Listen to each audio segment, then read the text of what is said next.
Up against jolt539, friend of the channel. Have to assume you are subscribed to him if you are subscribed to this channel. Lord Windgrace versus Zetalpa. Zetalpa, Primal Dawn. I have played with that card, but I couldn't remember how to pronounce it. We will keep this because we have a Mirri's Guile on turn 1 into Farseek. And then hopefully we can get into a Lord Windgrace not soon after. The sooner we can get constant mists going, the better. Because this thing is a flying double strike, vigilance, trample, indestructible 4/8. I'm not too sure how we're going to deal with it anytime soon. Grab a green source here and go for... I think we can just go for Bayou here. And then into Mirri's Guile, and we can fix our draws for the rest of the game, hopefully. Our commander, new one for 2018, Lord Windgrace, is a 5-mana Jund commander with 5 loyalty. The +2 is discard a card, then draw a card. If you discard a land this way, you draw 2 cards. And then -3 is reanimate 2 lands. And the -11 is destroy up to 6 non-land permanents, and you get 6... What is it? Forest Walk Cat creature tokens that are green. We'll go for Harrow, maybe. Don't think it really matters, actually. We'll go Thespian Stage, Courser of Crucifix, and Harrow. And then we'll shuffle the rest of those away. Not too worried about keeping hold of any of those. We'll grab a Tiger. And then we can go in for a Farseek. And that can get us a tap land. Cinderglade, I think, should do it. And now we just need to concentrate on getting black mana. We have a couple of basic swamps in the deck for Evolving Wilds. We have Evolving Wilds in the deck in case we want to get lots of land drops from the graveyard.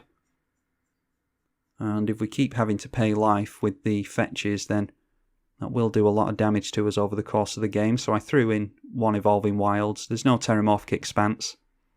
And that is literally just a means of getting some landfall triggers out of the graveyard for us.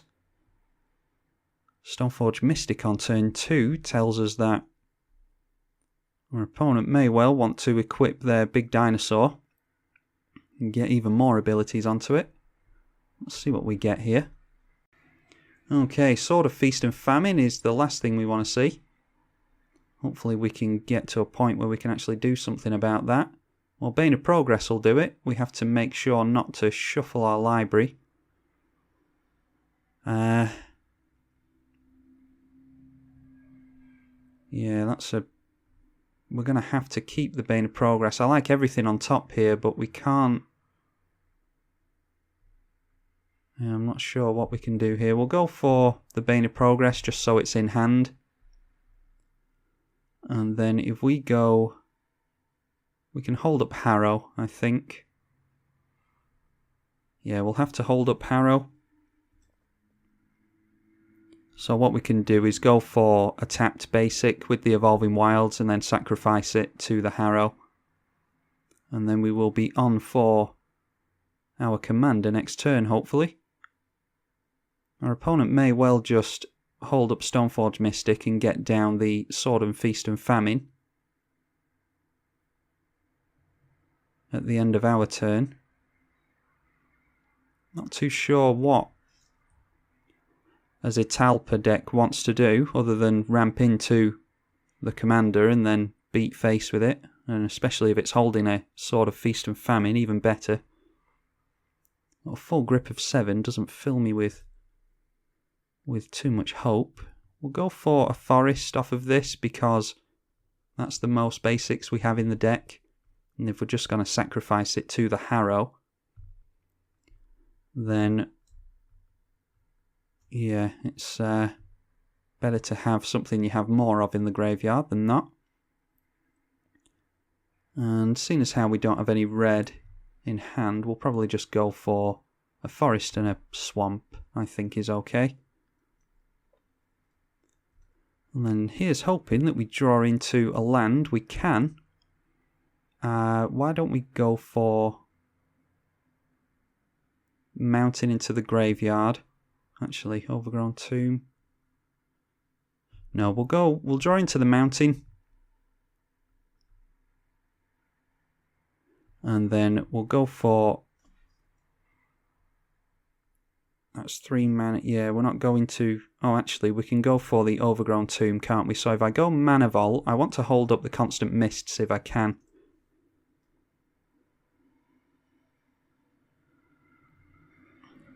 So if we go Lord Windgrace...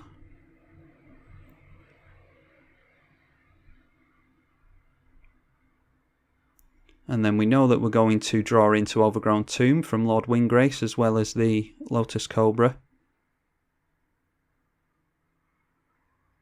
Now, we may not go for Constant Mists. It depends entirely on if our opponent decides that he wants to swing in at us. If he swings in at Lord Windgrace, I may well just let it through, because I don't care too much about the limit break on it, to be honest. Especially against a mono white opponent. Later on in the game perhaps, but not yet. And then most likely going for the Feast and Famine here. And Feast and Famine, for those of you who don't know, in my opinion it's the best sword out of the cycle. 3 mana to put out, 2 to equip. Equipped creature gets pro black, pro green, +2/+2, and whenever it deals combat damage to a player, that player discards a card and you untap all the lands you control. And it is going for the Stoneforge Mystic. And we'll see if this is going at us or if it is going at Lord Windgrace. It is going at Lord Windgrace, so that won't trigger the Sword and Feast and Famine. So we won't reveal to them that we have the Constant Mists yet. We would have to sacrifice a land to buy it back, which I would rather not do. And Gift of Estates will get them into some more lands. That's the thing that mono white struggles on, is card draw and ramp. They have to rely on things like Gift of the Estates and Tithe and land tax, not to mention mana rocks, which every commander deck seems to rely on mostly. Now we'll go for the mana vault trigger. That will now then. What do we want out of that? Well, if we go... We can actually draw both of those if we ditch the command tower. So why don't we go for that? Are we going to do anything this turn? I don't think we are. We're just going to play out the Lotus Cobra. And then we can Vampiric Tutor next turn if we want to. If we put a stop on the upkeep. Yeah, I think I'm actually going to pay for it. So let's pay for the Mana Vault trigger. And then we know what we're drawing into. We ditch the command tower. We get into Vampiric Tutor, and then we can Lotus Cobra. And then at the end of our opponent's next turn... Oh no, not at the end of the turn. At the beginning of our turn, we can Vampiric Tutor if we want to. We're not going to be able to Constant Mists this turn. But if they're going to keep going in at Lord Windgrace... Yeah, which they may well be more inclined to do now that they see we have a few more cards in hand. Loxodon Warhammer may well straight up kill Lord Windgrace. That's a good thing to blow up with the Bane of Progress, though. I may well Toxic Deluge first, to encourage them to play out more creatures, or maybe even more equipment. This will kill Lord Windgrace. But at least we untapped the Mana Vault, so we could play it out more easily. Perhaps shouldn't have gone for the Lotus Cobra.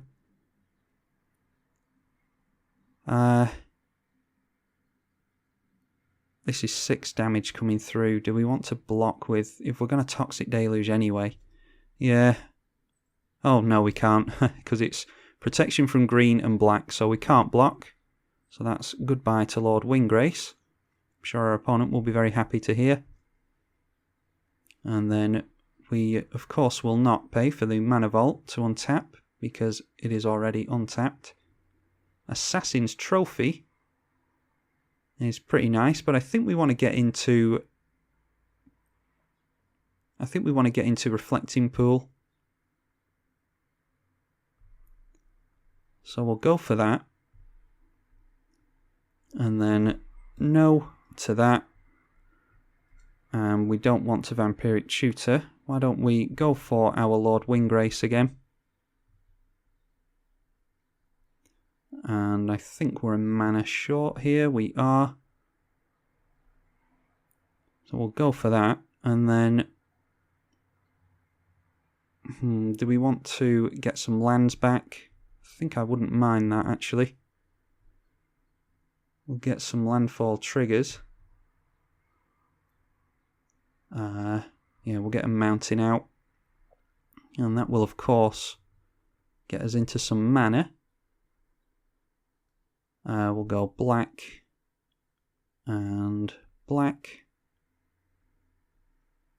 And then Reflecting Pool will get us another one. And we'll go for black again. And I think we'll just Toxic Deluge here, just to slow our opponent down a little bit. And then we have Vampiric Tutor if we want to. And we have Constant Mists as well. And then we also have Bane of Progress if we want to do that to our opponent. We know that we have an Assassin's Trophy on top, which I wouldn't mind getting down actually, but I think it might be time to go for something like an Avenger of Zendikar. Or an Omnath. Omnath sounds pretty good actually. Okay, here comes the Flying Double Strike, Vigilance, Trample, Indestructible. And we can go for... Actually, I'd quite like to draw into this Assassin's Trophy. Just because I'm scared of Zetalpa, is it? Zetalpa. Zetalpa. I need to try and remember that. Okay, we'll go for the Assassin's Trophy. No, we won't. And now I don't mind shuffling those things away. And that does, of course, deal 1 damage to us. Yeah, I think we just have to... Do we want to discard anything is the problem. Yeah, I think we just pass the turn here. Do we... We have to discard a card to this is the only problem I have here.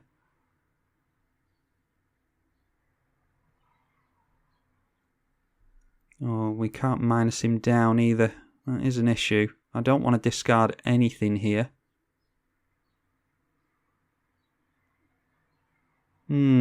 What to do?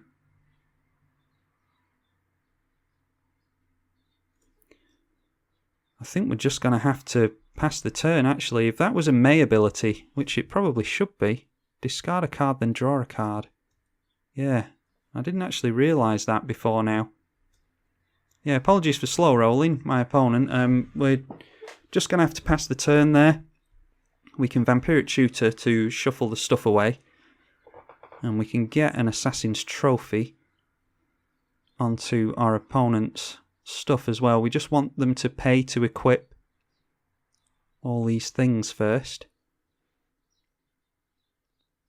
Yeah, and we're going to have to do it in response to that because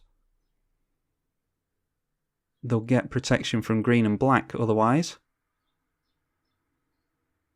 They will get a Plains for their trouble, which puts them a step closer to just recasting their commander again. That will be 10 to recast. They're going to have 6, 7, 8, 9, 10. They'll have exactly the right amount next turn.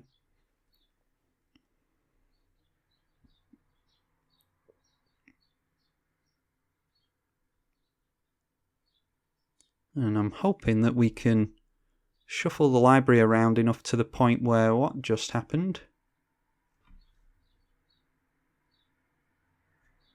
I don't know what just happened.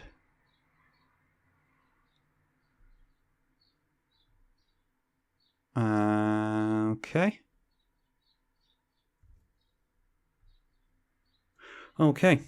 No idea what just happened there. I don't know why. Is it indestructible? Oh, it's indestructible. I just thought it was flying double strike, vigilance, trample. Yeah, totally missed that last ability there. Indestructible. Okay, well that feels bad. Well, good job we got that constant mists. Yeah, that's well, we could have just discarded the Assassin's Trophy last turn then.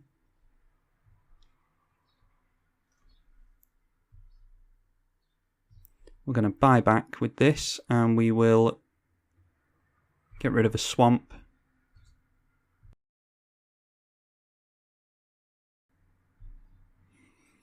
Yeah, and we can at least stop the damage coming through to us this way.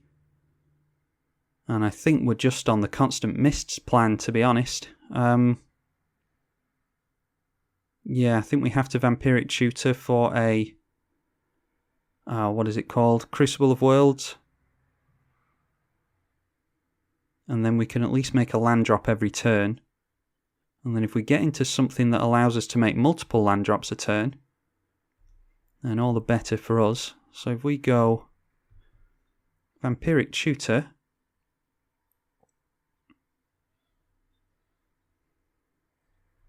and go in for the Crucible of Worlds,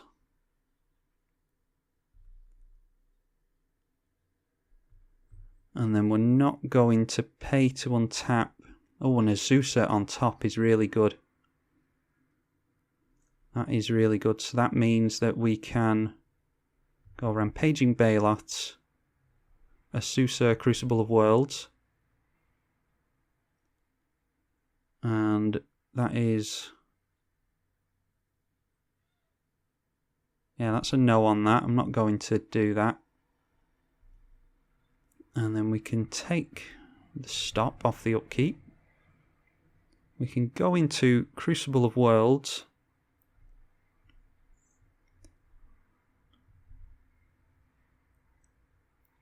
And then play out a basic. We'll just grab the swamp that we ditched before. And then we could run out Azusa off of the Bane of Progress and sit behind... I really don't want to get rid of Bane of Progress, but it will kill our Crucible of Worlds and our Miri's Guile. So I think we're best just getting into Azusa here. Which is exactly what we are going to do. And then we can sit behind Constant Mists and try and get into something else as best we can. We'll go for Evolving Wilds and a Forest. And hope that our opponent can't do anything about our Constant Mists block. The good thing about this setup that we've got now is that we can Constant Mists every turn, and then the lands that, or the land that we sacrifice to the mist is going to be able to get replayed. As long as our opponent doesn't do anything about Crucible of Worlds. Looks like they're looking for something. They might have Austere Command, or Austere Command will get rid of their own artifacts, of course. They might have Disenchant or Return to Dust. Any myriad of different things they could have. White, of course, is very good at getting rid of artifacts and enchantments. Okay, and Wrath of God. Yeah, Wrath of God gets rid of Azusa. So we at least got some value out of her. We got a couple of lands out of the graveyard with Azusa.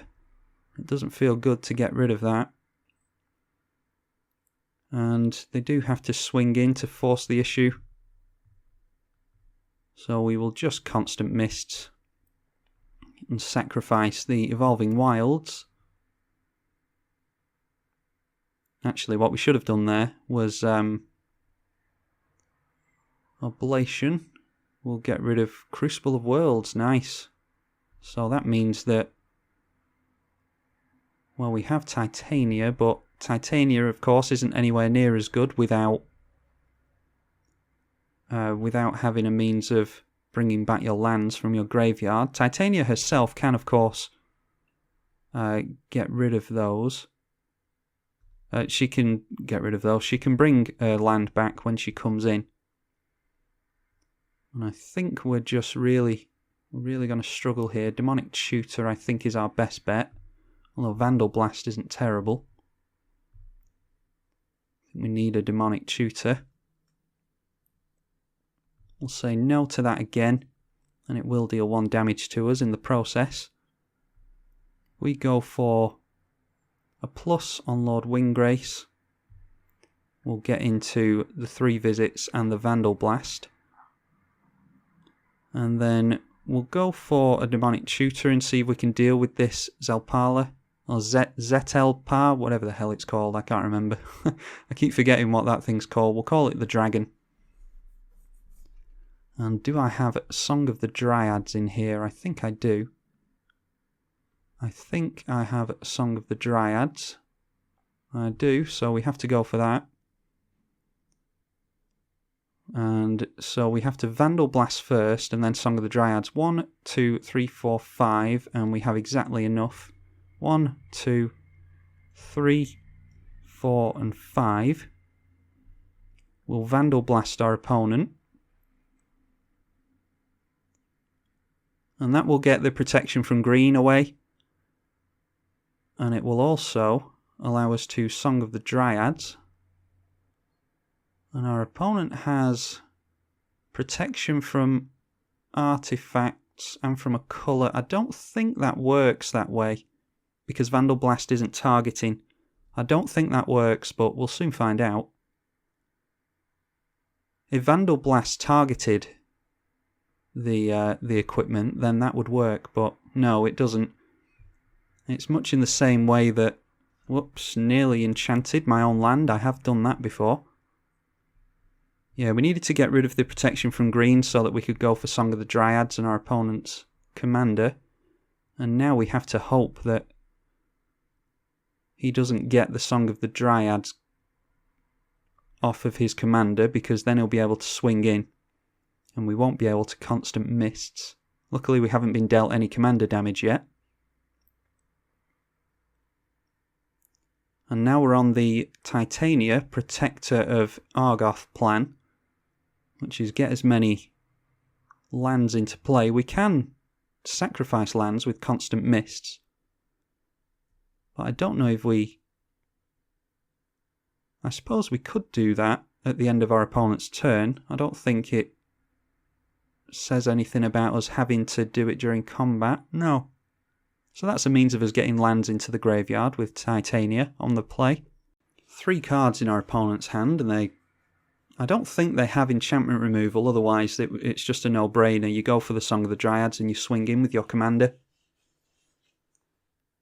They might have a wasteland or something like that. Okay, and our opponent scoops it up. Yeah, say good game to our opponent. Yeah, that was a pretty sketchy game for us, but we managed to equalise there. As soon as we got rid of our opponent's commander, I assume that this is a Voltron style deck. I do watch the vast majority, probably 95% of Jolt's videos, but I don't know if he's played too many with this commander, not recently anyway. So I can't remember exactly how it's set up, but it looks like it's a Voltron commander with ramp and means of protection and equipment and things like that. So yeah, looks like as soon as we get rid of the commander, we make it a real tough time for him. But that is Lord Windgrace. Hope you all enjoyed that, and I will see all of you in the next one. I'm tribalkai on the EDH channel. Thank you for watching.